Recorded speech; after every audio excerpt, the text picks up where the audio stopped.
Once again, it's time for the Team Lift podcast with your hosts, Brandon Bowie and Roderick McDaniel. Let's go ahead and get right into the show. I've been trying to talk you into coming over. Okay, so yeah, let me go ahead and tell everybody. Let's set this up. I am a console gamer. I used to play PC games. I used to game in PC, but I'm talking about when I gamed in PC, we're going back to 90s.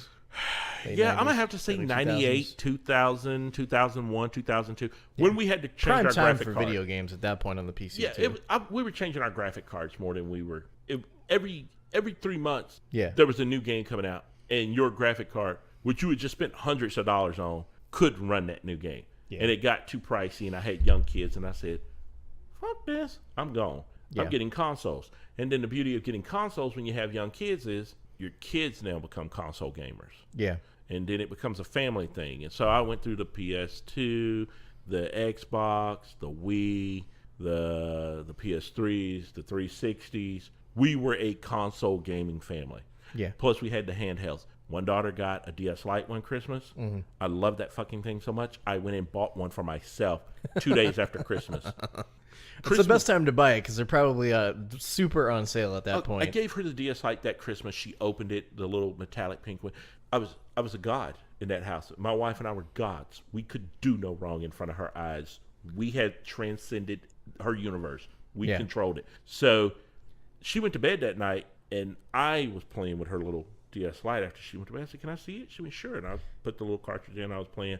I want to say That's So Raven. Yeah. I think it was the That's So Raven video game. And I was like, oh, my God, I love this thing. And she's like, what? I tell her, I love this thing. What? I need one of these. So I went and bought That's the image right there. Is Coach from Left 4 Dead 2 sitting on a couch somewhere. Holding a pink DS Lite. With a pink DS Lite. Playing That's So Raven. Yeah, and singing, "That's so Raven, it's a miracle what you do." I was into this damn game. I played the hell out of That's So Raven. And the only thing that made me mad, there were no trophies. I wish there were trophies, because I would gladly show you that trophy list. I beat that game.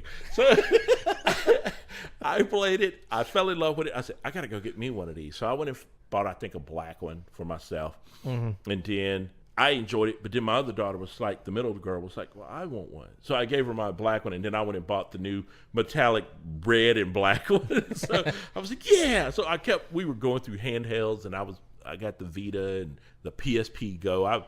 We became those people. Yeah. And I got away from PC gaming. But PC gaming was always doing something. PC gaming never stopped. Yeah, it was always doing something that kept my eye on it. Yeah. You know, like Crysis came out, and I was like, ooh. That looks cool. But can it run Crysis? Yeah, I don't want to pay what I'm going to have to do to get a PC to run that game, but that looks so cool. I wish I could play that. Yeah. And a bunch of my friends that did, here's the weird part about it. Even when I was working for GameStop for all those years, you work with PC gamers. Yeah. You had guys that were PC gamers that had these rigs and that were playing. And so I always stayed up to date on PC games. It's really weird. I have this weird, like, I'm a console gamer, but I never walked away 100. I just didn't invest in PCs. Yeah. But I always knew what the hot games and PCs were. Maybe because I worked there, at GameStop, and I was having to keep up with it. But I knew what it looked like. I knew how the games ran. Yeah. I always kept an eye on it. And so then I was like, I went through this real crazy phase where, I've just been gone. I was just kind of like the games I play now, JRPGs. Yeah. I play a lot of JRPGs, so console favorites like the Atelier series, the Disgaea series. So PlayStation. Final Fantasy. Yeah, the PlayStation focus. Pretty much that was the thing. It came down to when people say, well, I like Xbox better. Or get whatever console makes you happy and shut the fuck up and play it. I don't care what console you get, Yeah. I like JRPGs. And because that's what I like, I have to have this console. I'm not buying it to play with my boys. I'm buying it to play a bunch of single-player games on this console.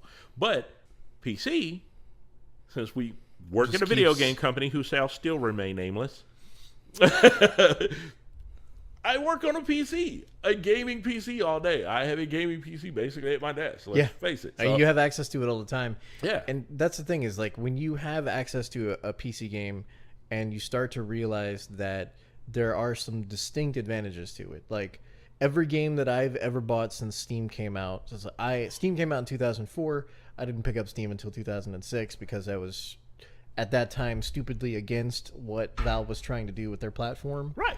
But now that I've come over, every game that I've ever bought since 2006, I still have access to. I mean, if you're a console gamer, most of the time, when the new console comes out, you sell your old console, you sell all your old games, and you use that money to go buy the new console, and then you don't have that library anymore. It's just gone. It is. It's gone. You've given it up, and you still miss it. There are games on PS3 that I would love to play, but I got rid of my PS3 when I got a PS4. And the reason I said it was my justification was I'm never going to play that PS3 again now that I have a PS4.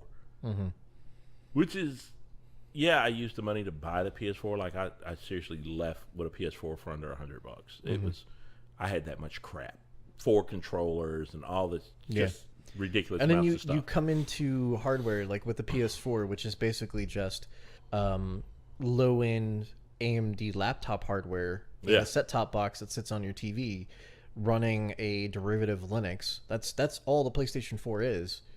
It boggles the mind as to why they would release such completely and utterly underpowered hardware. And I'm guessing that the justification for it is they want to sell a product and make money off of that product. So they're going with the lowest common denominator hardware. But the lowest common denominator hardware that they went with at the time is only capable of doing the thing that the previous generation of consoles was able to do. 720p at 30 frames a second. Why? Well, this is what got us. Because you remember the big stink when Ubisoft came out that the PS4 was rendering faster at higher definition than the Xbox One. By barely a margin. It's 900p versus 720p. Yeah, and that was the thing that got them. That that Xbox said, "Hey, it's not fair that you render the games on their system better. You need to dumb down all your games and make us equal." See, and that's and just I was like, mind blowing to me, and I don't understand. You remember that stink though? Yeah, you remember it. It was a big thing that Ubisoft got busted for saying that. Well, it wasn't so much that they said it. Xbox said it to them, and then they were going to comply. That was the thing that got us. While other people like Naughty Dog are like, bullshit, we're going to push this system and damn near break it. We're going to run this game at 1080p and 60 frames a second. And that's the other we thing, don't care what you do. There's this whole argue that runs through the console market that, they just haven't figured out how to use the hardware yet. As time goes on, they'll be able to push more and more because of optimization and blah, blah, blah, blah, blah. That's not true anymore.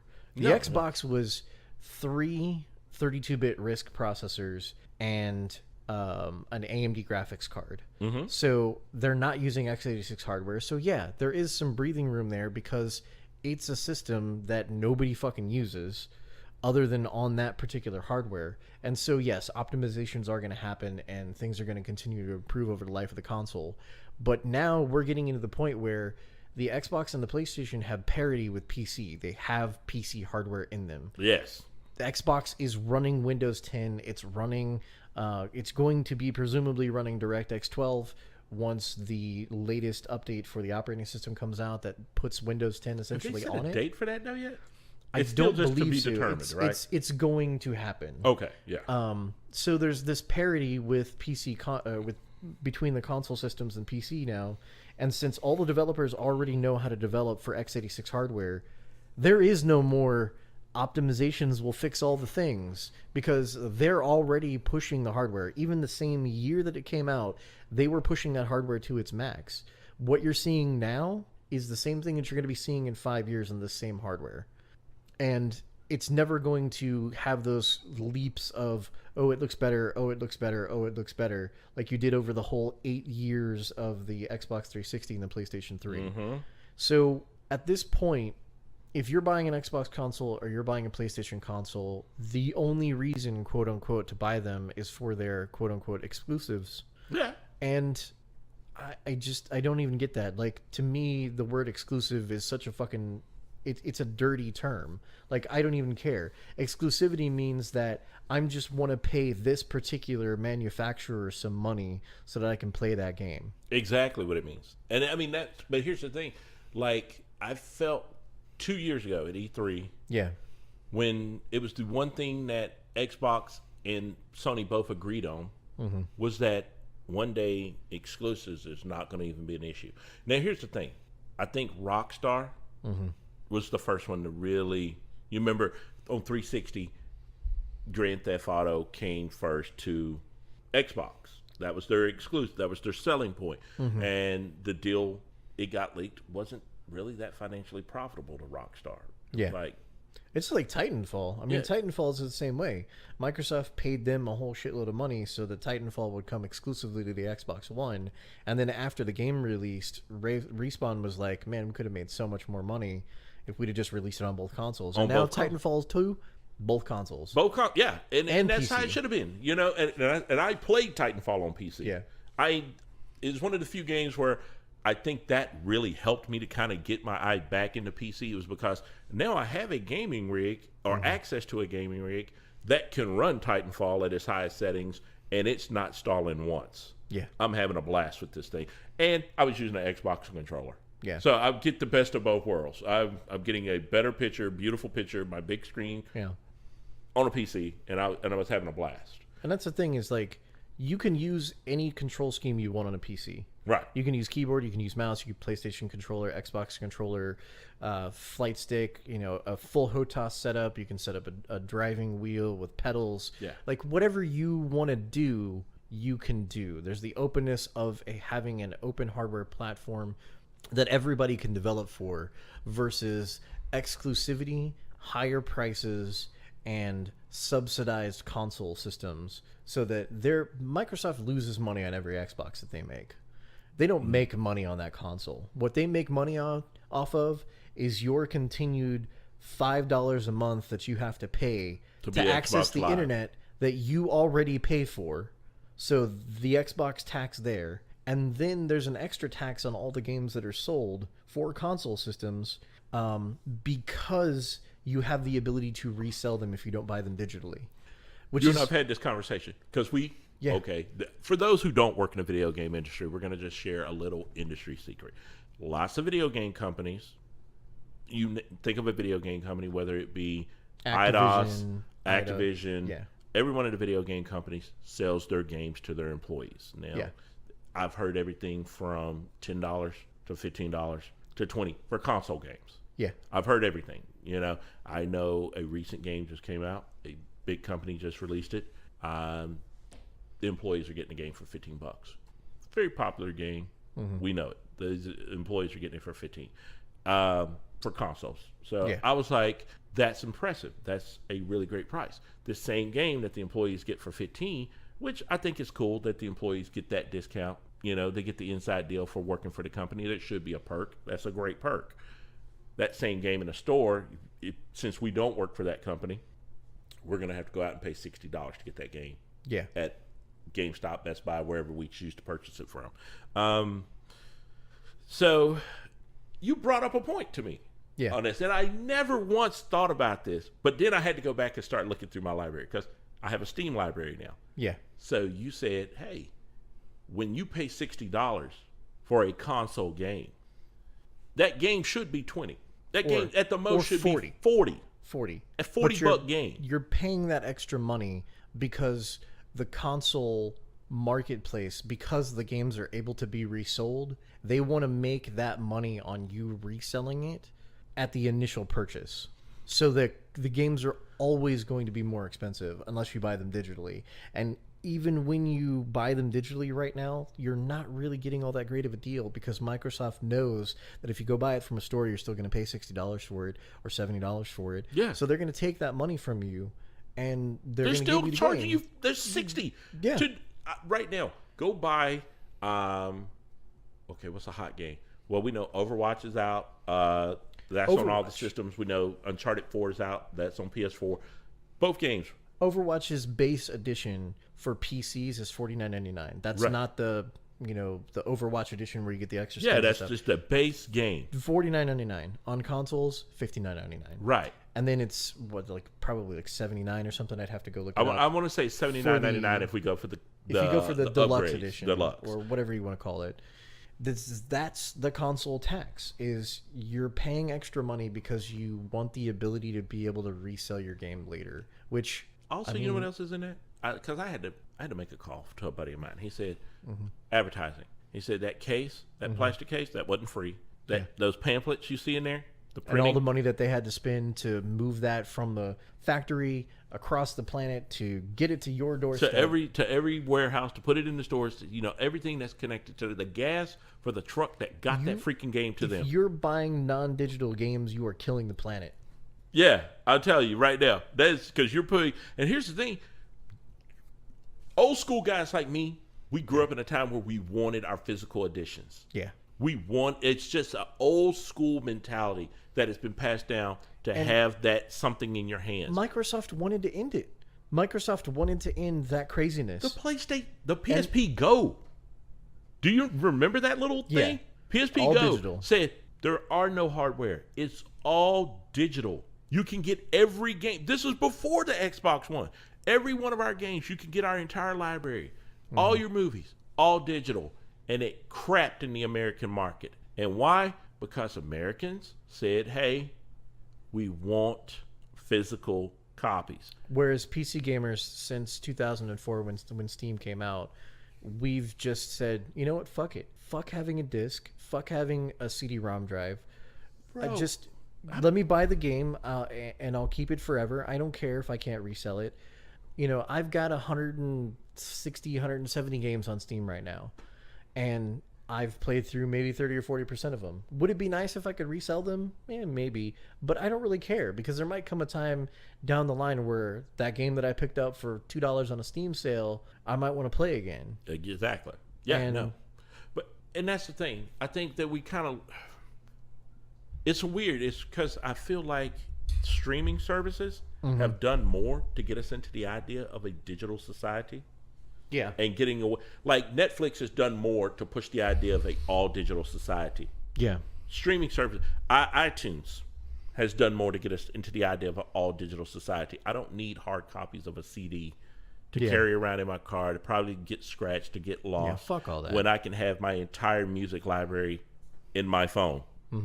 I can condense my entire music library into a digital format and carry it around and pull the album at any time. And you know what? The digital disc formats that we have now, my internet is faster than all of them.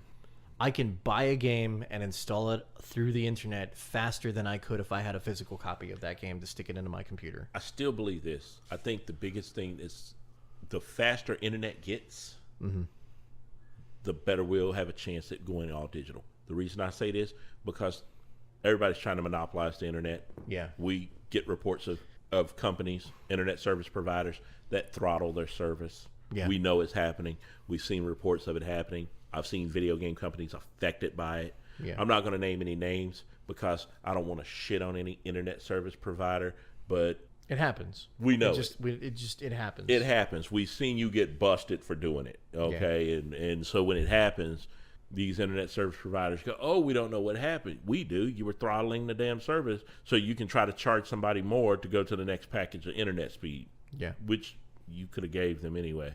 And it's not like it costs you anything. It's pure profit for you at this point. Yeah. The cables are pretty much paid for. The fiber optic cables are paid for. I mean, you're not paying. You're just jumping on fiber optic cable that have been in the ground since the 80s. We're finally just using them. So you've really been pushing me to jump to the PC thing. I'm still not ready to. Yeah. I'm not. Here's my thing. I like having multiple. Okay, this is our thing. The other day, I was about to buy a 2DS.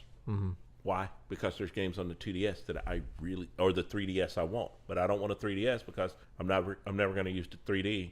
And Nintendo just dropped the price on the 2DS down from $129 to $79. $79.99 is a much more attractive price to me. Yeah. To jump on that console and to get access to those games. Their games are only $30 at the most. I think that the reason why there's still a market for the handheld consoles like that is because even though phones do a really good job of being a gaming platform, you just don't have a physical controller to play them with. Yeah, no. And that's part of the problem. That's why I've never really, I have some games on my phone, but I've never really gotten into them because I don't have a proper interface. Okay. No, I totally get that. I get it. I totally get that. Yeah. I love the handheld though, man. But that's because I'm a handheld kind of guy. Yeah. And the 3DS, there's always going to be a special place in my heart for Nintendo, no matter how fucking hard I rail on the PC Master Race thing. Because that's where it started. If you want to look at everything that's happened in the last 30, 40 years in games, even though Atari came out first and Atari kind of pioneered it, Nintendo took it to another level and made it profitable. And Nintendo is a part of the culture, a part of geek culture. Oh yeah.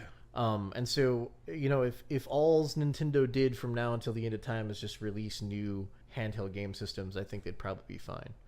I don't have any problems with that because they fill a niche that no one else has been able to fill with any other type of device properly, in my opinion. But yeah, if you want to get back to PC gaming, it's right now PC gaming is in a place where it's so far ahead of what's in the consoles, and the reason why it's so far ahead is because these companies never stopped. They never stopped and went, oh, well, everybody's just on consoles now, so we're not going to continue to up our game on what we're doing on PC. They just continue to forge ahead like they are supposed to. And the advances that have been made in graphics processing power are now affecting everyone's lives. NVIDIA, their latest GPU, Pascal, is powering a lot of the machine learning that's going on behind autonomous vehicles. Oh yeah, and that's our whole thing. We were just talking about the Yeah. Tesla and their self-driving cars. And Exactly. And so, PC gaming, if it wasn't for PC gaming existing, you would not have autonomous cars at this point. At least not at the level that we've got them. Well, you wouldn't have Teslas on the road right now because Tesla actually uses NVIDIA SoCs in their cars to do a lot of the processing lifting that happens in the car. there's another thing I think that we're totally glossing over. I mean, at the end of the day, we know it's a business, and every business's idea is to make money. But okay, let's look at it. Like on a console, you have to. It's like I call Hollywood movie math. So for a movie that if it costs you $30 million to make a movie, it has to make $60 million for you to recoup for it to be successful. Yeah. It has to make double what it costs for it to be successful. Yeah. That same kind of dynamic exists in console games. So there's certain things where they say, hey, we're not going to bring that game to America, or we're not going to bring it out of the Japanese market because it won't be successful here. It's going to cost us more to make it than it would be for us to recoup. Whereas in PC games, my Steam library looks like a greatest hits of indie games. Yeah. It is the biggest, some of the biggest indie games of the last few years are sitting in my Steam account. So Sometimes Always Monsters, Going Home, Amnesia. Yeah. These were games that probably could not have been brought to the console. They didn't have the star power, the name power to be brought to consoles by a company willing to take a risk on them. But I can get those on PC, and they're hits. Yeah. Just the money that it takes to bring a game to consoles, because this is another aspect of console gaming that people I don't think understand, is that every time you release a game on Microsoft or Sony side of things, you have to pay Microsoft and Sony to put it on their network, and then on top of that, you're going to give them a certain amount of the money for that sale for each time it sells something. Each time it sells. Mm-hmm. So there's a cost per entry barrier to getting your shit onto the console to begin with and getting it approved. And then every time you update that game, they have to approve of the update that you're using to update the game before it gets put on the market. And you have to pay money to get them to do that. But that was our thing about when their development kits were so pricey. Yeah. To get a development kit to make a game for our consoles, when they were first coming out, it's such a huge barrier for a lot of companies. Like, we can't afford to buy the development kit to make a game for you. Whereas on PC, like, Steam, we know what Valve's cut is of every game. It's always 30%. Mm-hmm. There's no barrier for entry. You don't have to pay them money to get your shit on Steam. If it gets onto Steam Greenlight and the community upvotes it enough, it gets onto Steam and it becomes a game that starts selling and you can buy it. And eventually that barrier, just the Steam Greenlight thing, is going to go away because Steam's going to become a completely open platform where anybody can just create a development account and log in as a developer and begin selling something, which is amazing.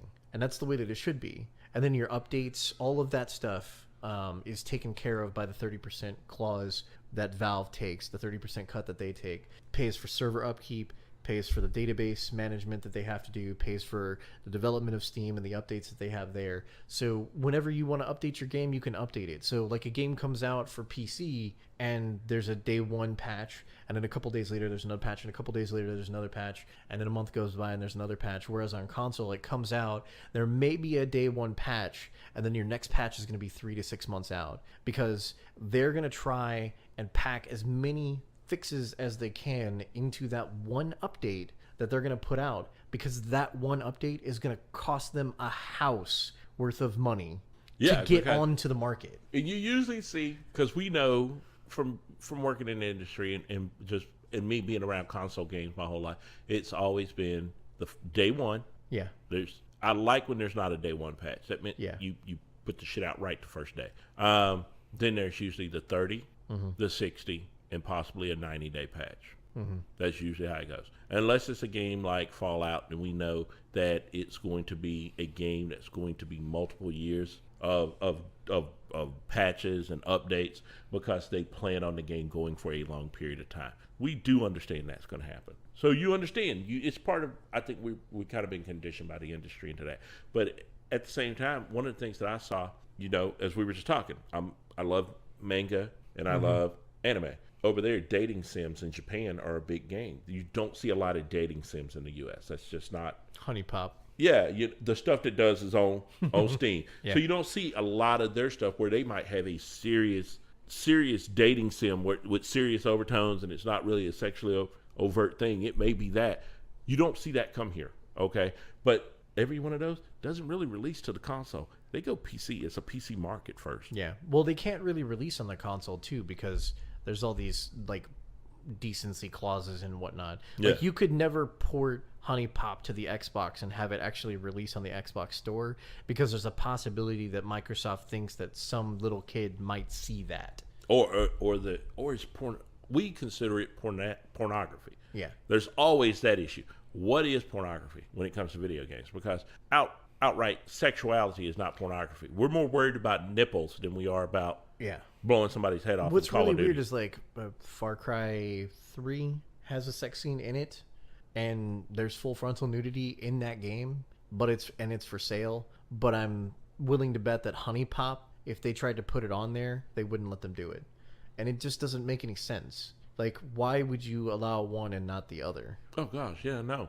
Let's be honest, man. Sexuality in video games has been an issue ever since the hot coffee mod in Grand Theft Auto. Oh God, don't even fucking hot coffee mod. We can never. And that was. I was at GameStop. I was at GameStop when it happened, so I can never forget that. Pull every copy of this game, and you can't take any of these copies in. Like the barcodes on those games, those originals, when it's scanned in the system, you cannot take this game. It's adults only. Yeah.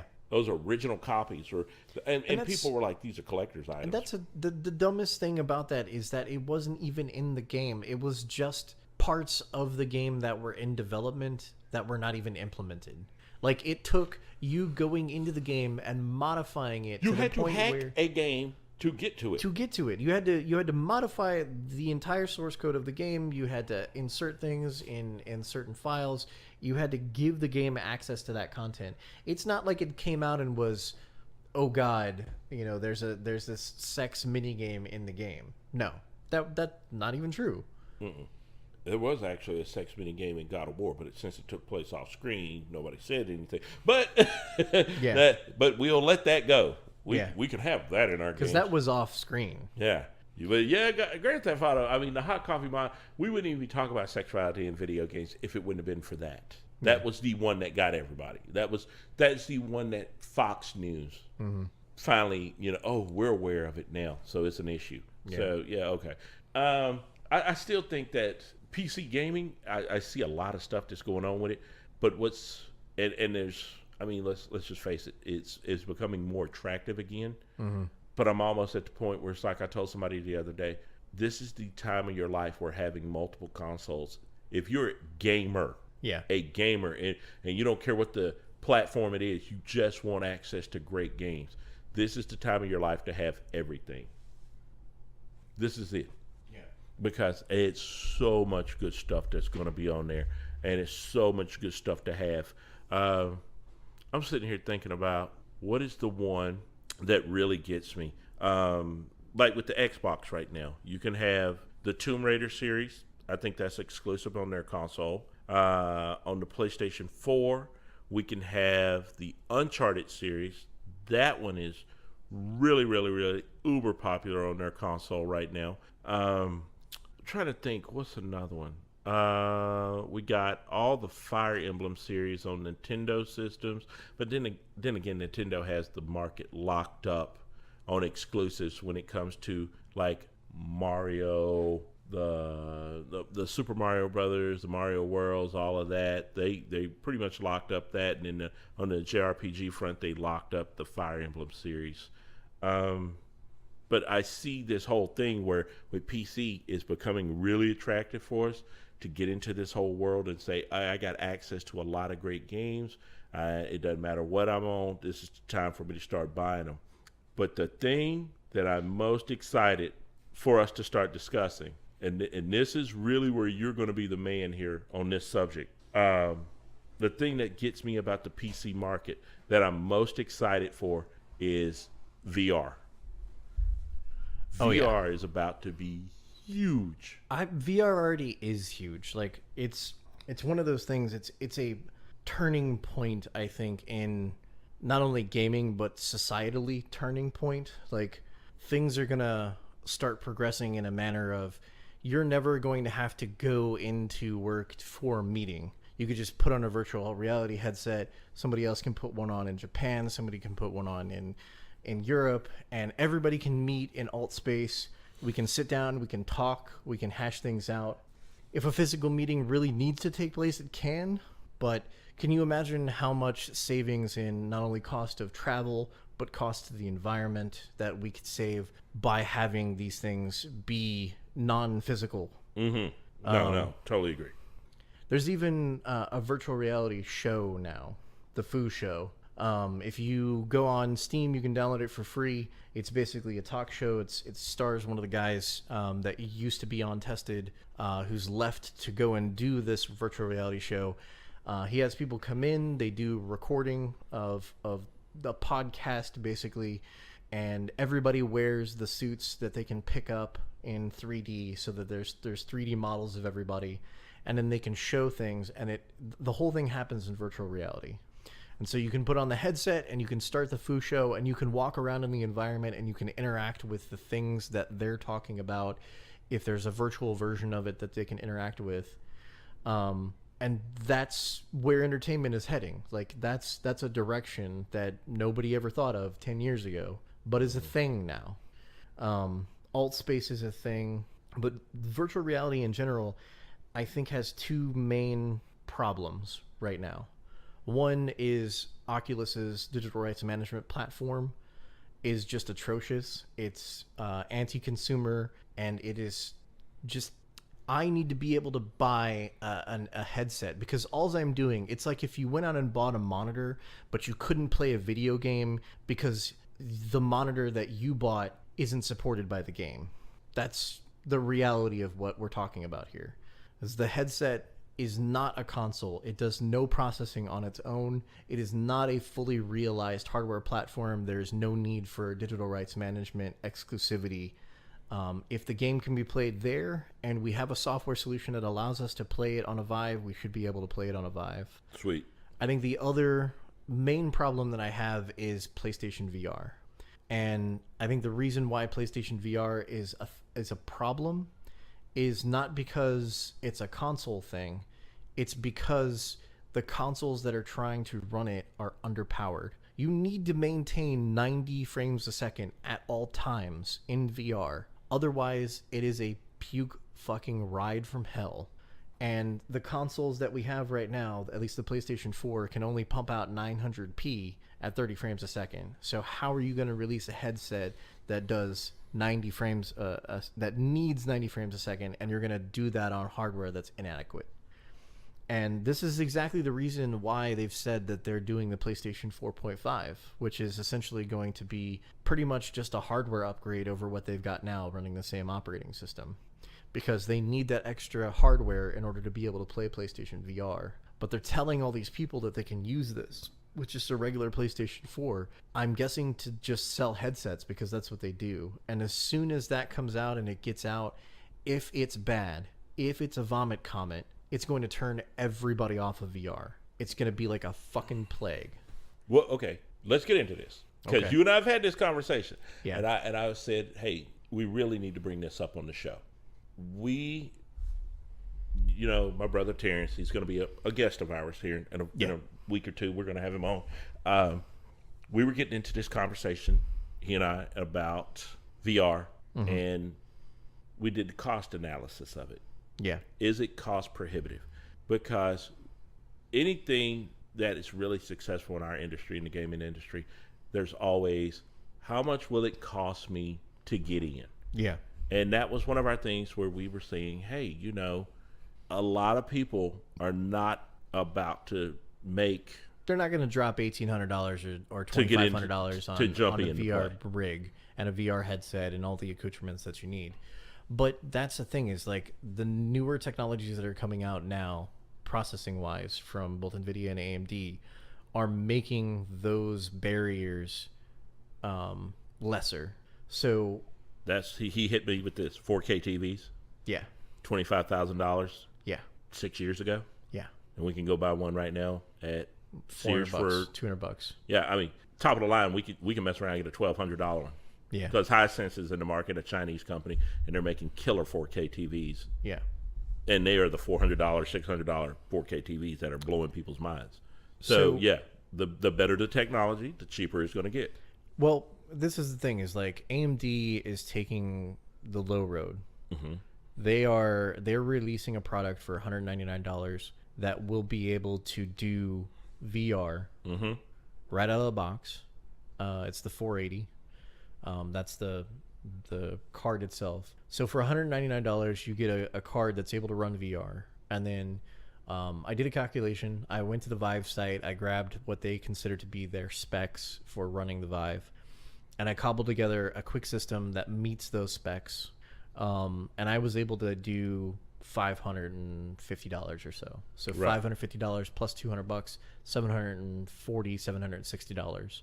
And you have a PC that's nearly top of the line, that has a decent graphics card in it, that's able to play VR. And then on top of that, you buy a head-mounted display.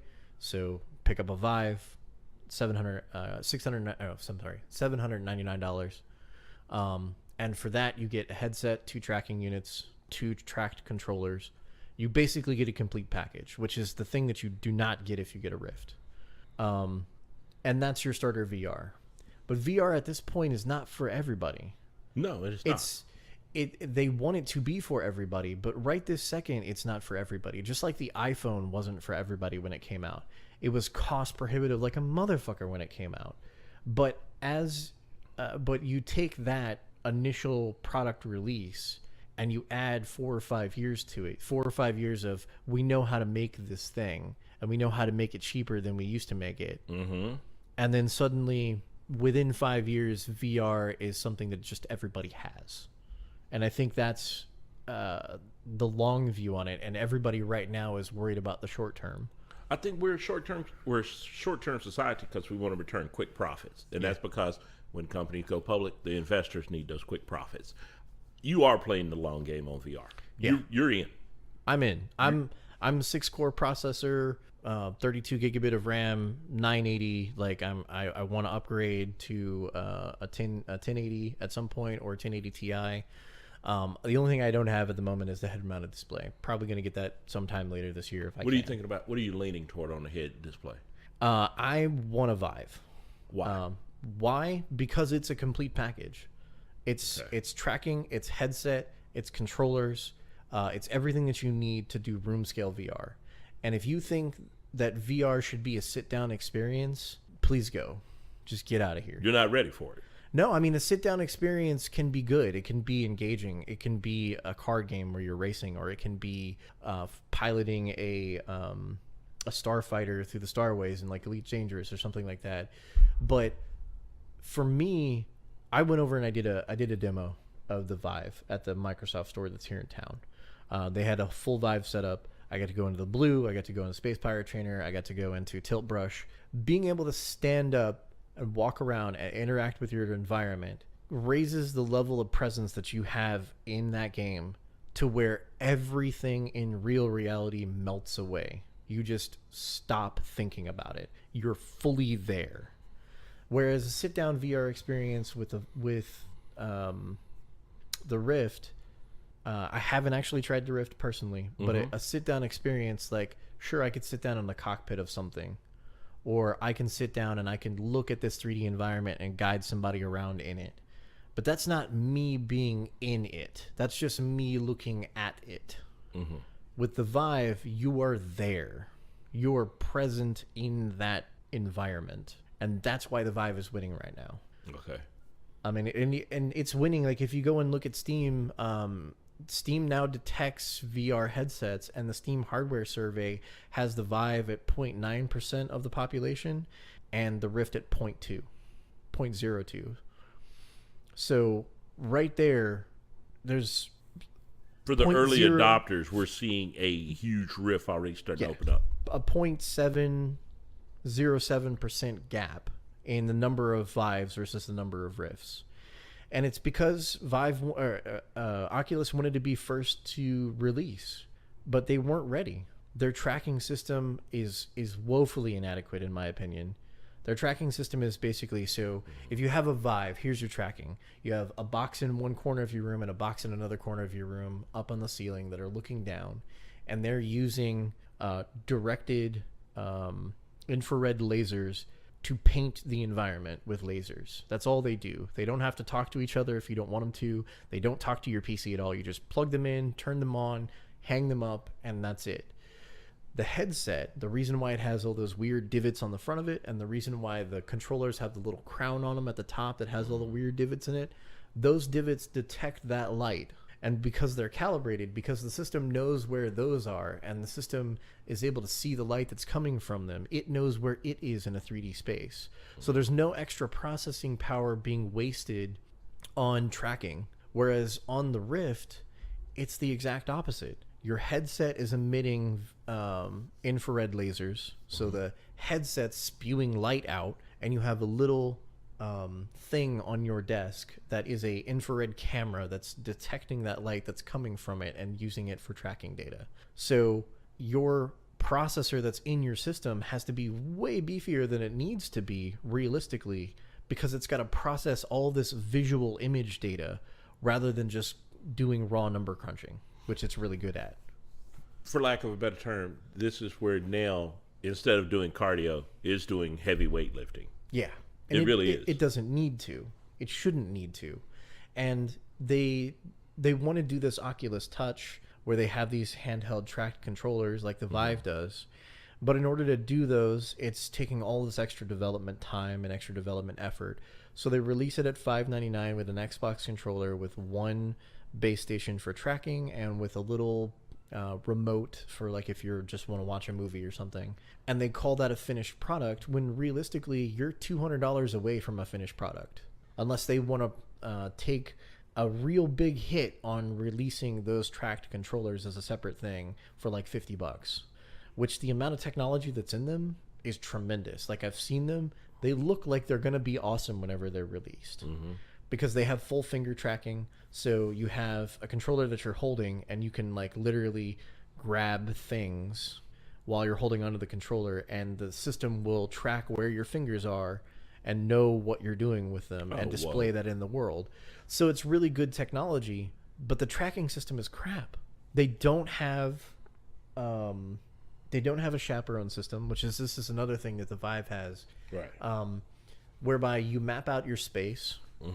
And then when you're in the world, when you walk towards one of those boundaries, you get a wall, a grid line wall that comes up that lets you know, hey, this is the limit of your space. If you go beyond this, you're going to run into some shit.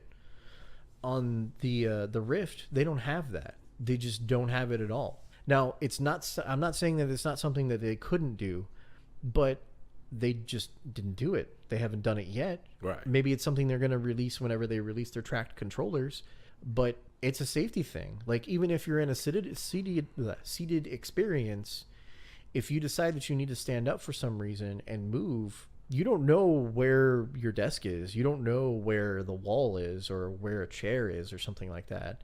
But in the Vive, you know that within this space, here are the walls. You may not know that there's a chair there, and if you're smart, you've moved that chair anyway, so it's not going to be an issue. But you know when you're going to smack into some shit.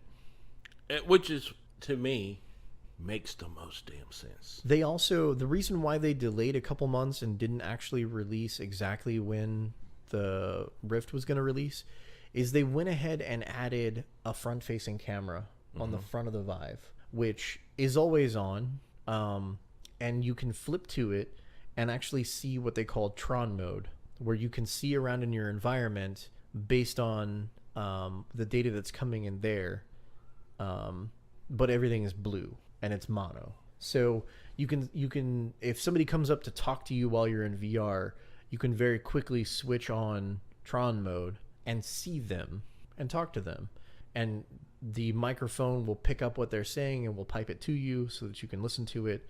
Like, the whole package is there. Right.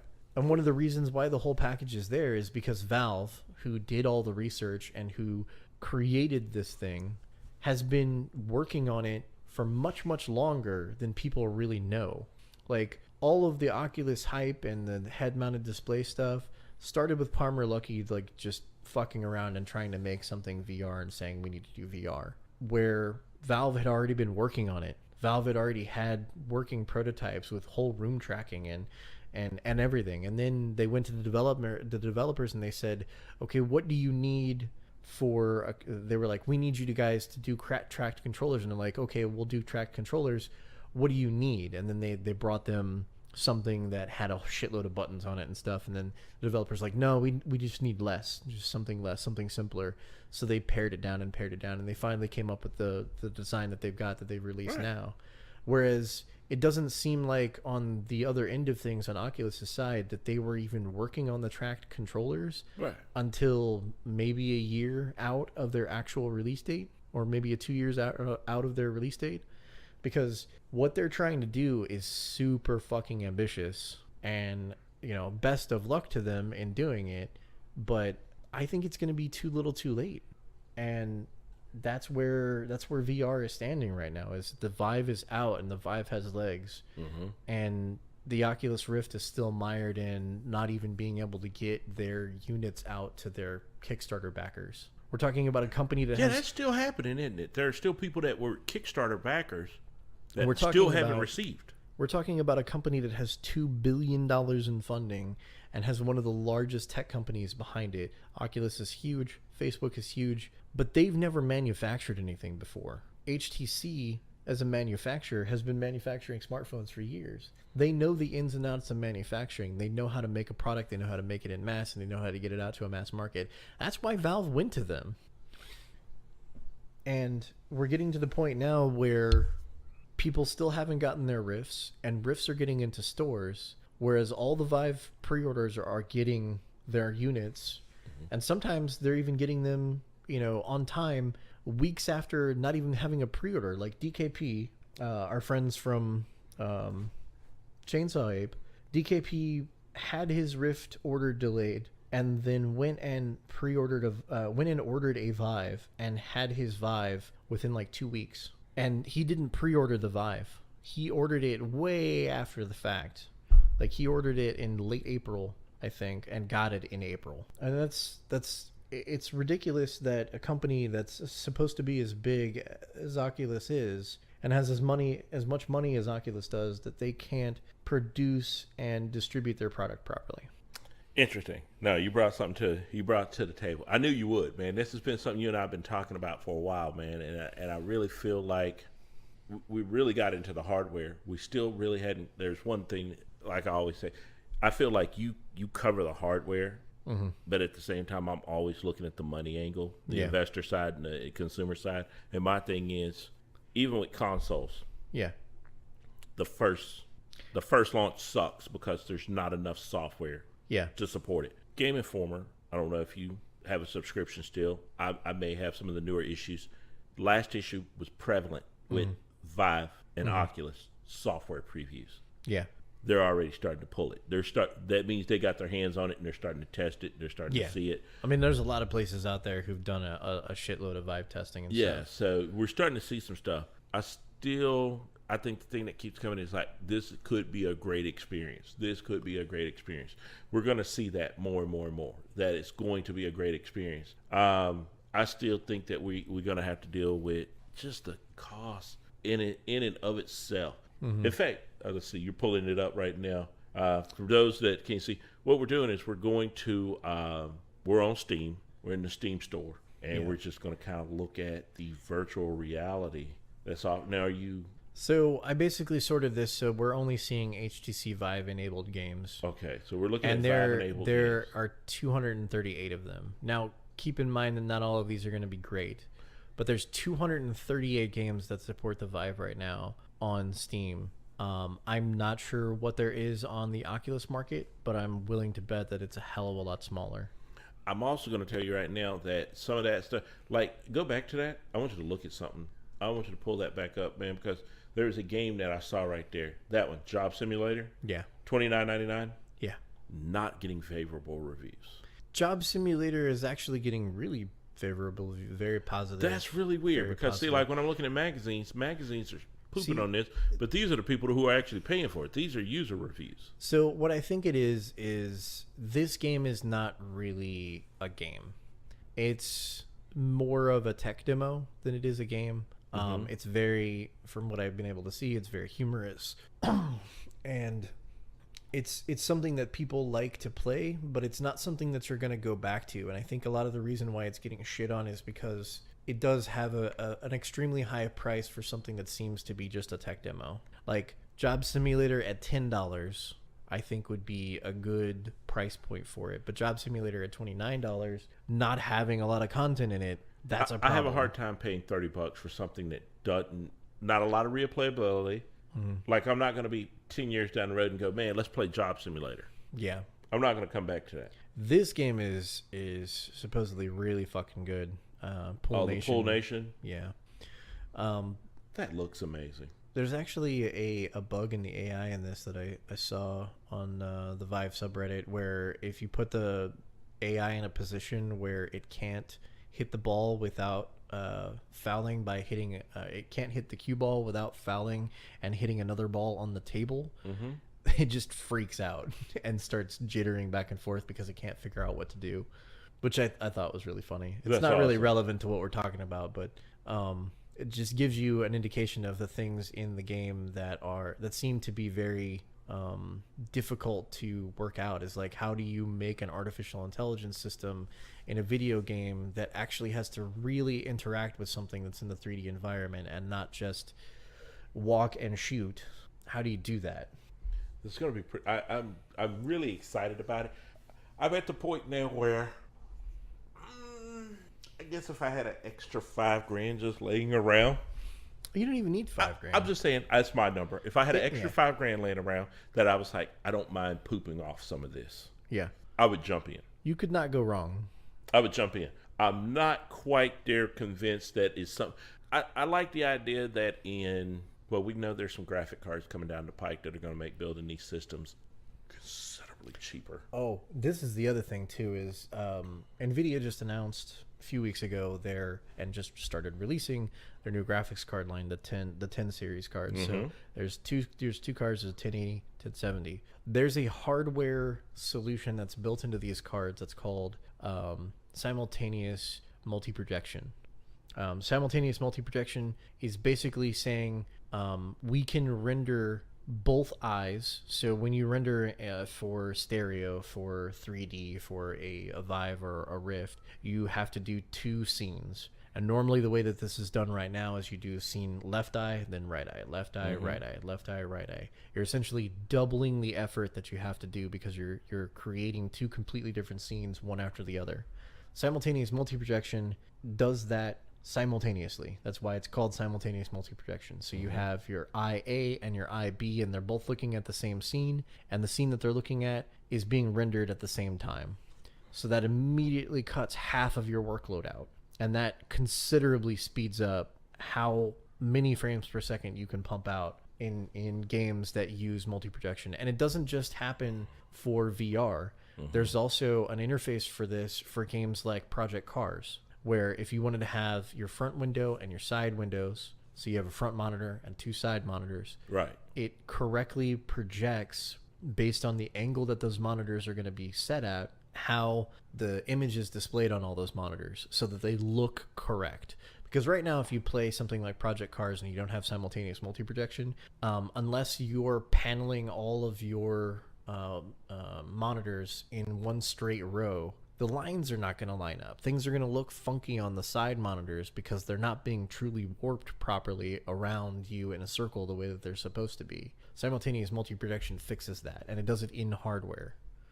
So that's an amazing reason to pick up a 1080, because it's in any game where that simultaneous multi-projection has been added, you're going to just double to possibly triple your frame rate. Like if you're doing 3 screens with Project Cars right now and you're not using simultaneous multi-projection, your video card is having to do 3 times the work that it should. With simultaneous multi-projection, it's doing it once. Whoa. And that's huge for VR. That's something that I honestly think that NVIDIA shouldn't hold it close to the chest and be like, you know, they need to open that up to everybody. They need to make it a graphics standard, and I think that AMD should pick it up as well. We're definitely, I think over the next couple of weeks as we start meeting, we're going to be tracking this, because I feel like the news on this is about to start, especially it's June. So we have E3 coming out. Oh yeah. Our next show could possibly be during E3. Yeah, we could do an E3 show. We should start doing some coverage of E3. I say let's come in with that on our next show. We should start kind of getting into that. There are a couple things that we'll be talking about in the next show. Yeah. But I think that this one here is going to be one where I think a lot of our listeners, you're going to go on the journey with me, because I'm not quite there to get back into PC gaming. I'm closer. I'm knocking on the PC gaming door, and it's let me in very kindly, and it made me a cup of tea and offered me cookies. Yeah. But I'm still not ready to be one-on-one with her. I'm not ready to commit to her. Come to the dark side. We have cookies. Yeah, she did me wrong. She took my money back in 2001, and I never forgot how she did me. Yeah. I do like the idea. That's one of the things that I'm noticing is that it's not as expensive as it used to be. I'm not having to replace a graphic card every week. Well, part of that, and this is one of the things that really gets under my skin about the console gaming side of things, is that console gaming has been a ball and chain on PC gaming for 10 years now. Because it may be longer, but yeah. The reason is that everybody was sticking with the 360 for 8 goddamn years, which means that even though PC hardware was accelerating at a breakneck pace, every single developer is developing for the console systems rather than developing for PC, because that's where the money is, quote unquote. And so their designs and their vision had to be limited by the hardware that was available in these consoles that have been around for almost a decade. And so your bottom tier, cheapest hardware solution that you could get from either NVIDIA or AMD that was current is multiple times more powerful than the 360, but when they release a PC port of it, they don't bother to do any of the optimization that they should do, any of the bug fixing that they should do. Like Arkham Knight, perfect example. I knew it was coming. I wasn't going to say it. Perfect but example. Arkham Knight was a shit fest on PC. A fucking shit show, and it's still a shit show as far as I can tell. Like even when they did the re-release in October of last year, they still hadn't really fixed the frame rate issues that were going on. I mean, the game was running a lot better, but they still couldn't get it to the level of even the previous games. Like when you would drive around in the car and you would destroy things, there would be frame rate dips. Right. Hold on, what was the other one? It was a big release where it did considerably, where I called it, that was a game like if you had access to a PC, you probably still chose to get the console. Black Flag, Assassin's Creed Black Flag. Mm-hmm. And there were issues with that game. Yeah. Let's be honest, there were some issues. There's always issues with fucking Ubisoft games. Here's my thing. I take offense with that, because there's always there's an issue with their AAA titles. But their independent titles, like, what was it, oh my God, Child of Light? Amazing freaking game. Amazing freaking game. Child of Light was beautifully told, very original. This is my thing about PC games. PC games give me more original, groundbreaking content. Yeah. That's the Stanley Parable. Yeah. Groundbreaking content. Going Home. Everybody Come to the Rapture. We're seeing, those games. What's the one? Firewatch. Yeah. On PC, which is definitely That Dragon Cancer. These are games that are on my wish list right now that I haven't quite picked up. The Witness is they're another coming. one. Yeah. Here's Braid was one. Braid started PC. So these were great games, man, and they were groundbreaking, and they weren't what we would call AAA titles. Yeah. But they have AAA respect in our industry now because they've done so well on their own. I love that about PC gaming. That's one of the things I kind of miss. Consoles can't do that. Now, I will say this. The PS4 got super, super, super smart about reaching out to these developers and then making the cost of porting those games to their store very enticing. That was the smartest thing that the PS4 did. Said, we're going to quit being assholes, and we're going to get great games and get these people on here. They also listened to developer feedback about how hard it was to develop for the PlayStation 3, and they made changes in the PlayStation 4's back end and in the PlayStation 4's development kit to make things easier. The switch to x86 versus using some kind of weird RISC processor, using some fucking 8 processor setup. Because like the PS3 had like what, eight processors that they had made in-house, and then they bolted an NVIDIA graphics card onto it. Yeah. I mean, that was just fucking weird. Why would you do that? It doesn't make any sense. You didn't even use all of them. Yeah.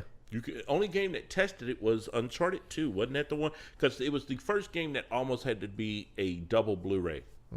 And that was when they were like, you're pushing everything these processors can do. Yeah. And that's kind of why I love Naughty Dog as a console developer. Yeah. They find the hardware and say, we don't want to be limited by you. I would love to see Naughty Dog make a games for PC that's PC centric first, and to try to take advantage of literally everything that a PC can do. I don't think we're ready. I don't think we're ready, but it would be the world's greatest video game because they know how to write, they know how to develop. I think it would be an amazing product. I think it would be an amazing product too, but I think that they're just so bound by money and by contract that they can't. We all are. Yeah. Don't fool yourself. We all are. Yeah. We are all caught up in that beast. Everybody is playing for that dollar. And you're right. A lot of here's my thing. There were a couple things. Like when Sony did that move, and they were, because now like everybody's going to the Rapture, Going Home. Going Home is getting a console release. And I was shocked by that. Going Home, getting a console port. So I was like, okay, they're going to bring that to the PlayStation Store. Now, of all the things they're trying to do right with this console by the developers, as far as the PC developers go, I thought it was really kind of shitty when Microsoft or Xbox came out and said, we don't want any games that went to Sony first on our store. And I thought, why are we being petty? This is about giving gamers every option to get their hands on these developers' products, and that helps these developers to grow, to make their next game, because the more money that comes in. That's what a PC is. Yeah, it's giving the user the option of being able to do and buy and get what they want. Yeah. And that's leading back into the VR thing. That's where Oculus is going wrong, is they're trying to create a console war on PC in a platform and a hardware environment that nobody wants that. No, it's like I have PC this, gamers vote with their dollar. Like it's like I have this shiny turd that I'd like you to buy. Please buy it. Yeah. And we're like, no, that's a turd. You just spray painted some gold on a piece of shit. That's not gold. Stop it. Yeah. And that's the thing that kills me, is because I think Chris Farley said it best in Tommy Boy. You could shit in a heart-shaped box, but that don't make it a box of chocolates. Exactly. And I think a lot of times we forget that line. I've heard that line when that movie first came out. I thought that line is going to be with me for life.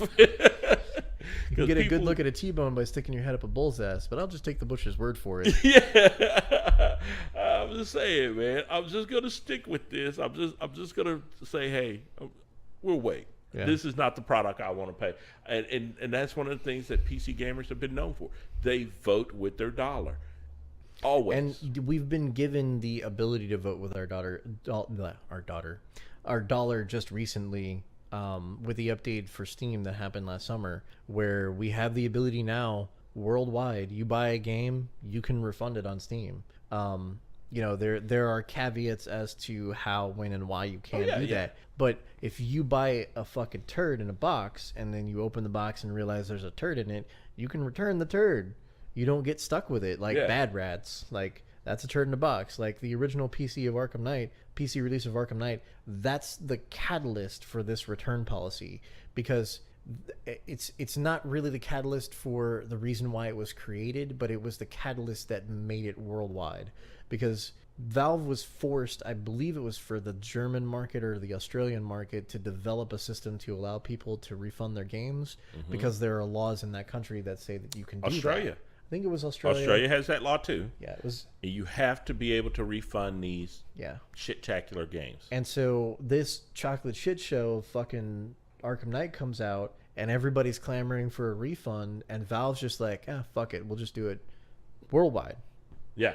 Worldwide. And my thing is this, like, even Electronic Arts, they stepped up with their Origin gameplay guarantee. I mean, here's what kills me. When people say they have an Origin account, they always have a Steam account. And the Steam account is usually the prevalent account. Yeah. But they do have an Origin account. Yeah. So, to me, Electronic Arts, which has done a lot to not be a shitty company over the years. I mean, they're not the number one shit company. Everybody still thinks they're the fucking devil, but they're not as bad as Ubisoft. Yeah, they're nowhere near as bad as they were. But here's the thing, if I fuck somebody's mom tonight, they'll remember that for life. I may do great things for them. I may get them jobs, give them money, be the reason that they're known, popular worldwide. They will never forget that I fucked their mom. I will still be that son of a bitch that fucked their mom. So that's Electronic Arts' problem. They had this image where they were mom fuckers. Yeah. And because they were mom fuckers, they were hated. Yeah. And then they started doing things to not be mom fuckers and not be hated. And I think that's great. And look, when it comes to Electronic Arts, I've had a long love affair with that company. Yeah. I was one of the 3 people that played the Saboteur on PS3 and loved the series, loved the game. Big Madden fan, love FIFA. So there's some things that, I love them for. I don't complain about. I mean, it's a business. I never have gotten so engrossed in myself as a consumer that I forget this shit is still a business. They're here to make money. But I thought their gameplay guarantee, that the way they beefed it up, was really outstanding, and they don't get enough credit for it, because they could have just said, "Hey, that's Valve." They didn't. Yeah. But nobody wants to give them credit for that. And they did it before Valve did it. Yeah, no, their gameplay guarantee was in effect on their games. I mean, hey, if you meet this criteria, and it was really kind of forgiving. Yeah. Because you could get a game, and what was it, first 7 days or something crazy like that? First 7 days, if it didn't work, or hell, I think it's so many hours of gameplay. Yeah. Oh, you played under 5 hours in this game? Yeah, whatever. And you've had it for 2 weeks? Fuck yeah. Here's your refund. Yeah, I think on Steam it's 14 hours on Steam. Yeah. I want to say. You know what? I'm going to look into these. I have both. I want to go look into. We'll talk about that in a future show. Yeah. We need to. But yeah, both companies doing great shit. Doing great shit to take care of the consumers. I still think that's also something we'll talk about, because I still think when it comes to PC, it's an easier way for developers to get into the industry, to get recognized. And here's what gets me. You come in with a game on PC and it turns into a hit, the consoles will come knocking at your door. You don't have to go to them. Mm-hmm. We've seen that. So if you can make a quality game, a great product, and put it on PC, the console, you don't have to worry about getting it to the console, because they will come try to give it to the console. They will figure out a way to pay you to come there. Yeah. And I think that's still, PC is always going to be attractive to me. I think that's one of the things that's got me. It's just so many independent hits are getting me now. I mean, if you wait long enough, any exclusive that you love from any gaming console will come to PC eventually through emulation. NIS is bringing their entire NIS. It's like, we don't want you to have to play an emulator and get a shitty version of our games. NIS is bringing Nippon Ichi, very Japanese company, home of Disgaea, bringing their entire library. You can find most of it in Steam right now. So one of my favorite companies, pretty much exclusive to Sony systems, in Steam. I mean, just recently, there's a PlayStation 3 emulator has made a great stride since Vulkan was released. They've switched over to using Vulkan as their main renderer, and they've got it so that you can boot up a game and actually play it. It may not be pixel perfect yet, but it's damn close to it. Oh wow! There's the Dolphin emulator for I believe it's for GameCube. And for the original Wii, like, you can play pretty much anything from those lineups. You can go all the way back to the original NES. Then there's MAME for arcade cabinet games and stuff like that. Like, there are more exclusives for PC than there are for either console system by thousands and thousands of titles. Not even a contest. Not even a There are games that are on PC that you will never, ever, ever, ever see come to a console. Yeah, like, can't be done. Civilization is a game that's never going to be on consoles because of the current way that consoles are controlled, because you use an Xbox controller. Whereas I could play Civilization from my couch on my PC using a Steam controller, because Valve actually bothered to give enough of a shit to try to make a controller that is available and can work for just about anything that's ever been released on PC. That was one of the things I was going to talk to you about. Because I'm an independent games. So, you know, I love point-click drama. Stanley Parable, love it. So, I was wondering, I got through, I want to go back and play Sometimes Always Monsters. Do you know if it has Steam controller support? So, the Steam controller acts as a mouse and a keyboard. Okay. And then it also has the ability to function as an Xbox controller or a hybrid of the two. So, if you can play it with a mouse and a keyboard, you can play it with a Steam controller. If you can play it with an Xbox controller, you can play it with a Steam controller. Get out of here, because you know the other day, what did I just tell you? Hey, man, I almost bought a Steam box. And you were like, what? I said, yeah, I was going to buy a Steam box, man. Yeah. I think the Steam box initiative is really, really great at providing the niche that a lot of people... It scratches the itch that a lot of people have about getting a PC. Because most of the time when you talk to a console game, they're like, well, I just get the console and I go home and I plug it in, and I plug it into the power and I plug it into the TV and it just works. Well, Steam boxes do that same thing. And they do it with PC hardware, and it's open platform, and you have a controller you can sit on your couch, you can hook up a mouse and a keyboard to it, you can watch Netflix on it, and oh, by the way, you don't have to pay another company a stipend of $5 a fucking month to get on the goddamn internet. Like, go out and make your initial investment be a little bit more than you would be comfortable with on a console, and then take advantage of games that are fairly and cheaply priced with lots of good sales. Don't pay $60 a year for your console so that you can get online, and use whatever controller input you want. You got 5 or 6 Xbox controllers laying around the house, get the fucking dongle, plug it into your PC, and use all of those wireless controllers you already have. Yeah. Thanks for listening to the Team Lift Podcast with your hosts, Brendan Bowie and Roderick McDaniel. Join us again next week as we discuss more topics from geek culture.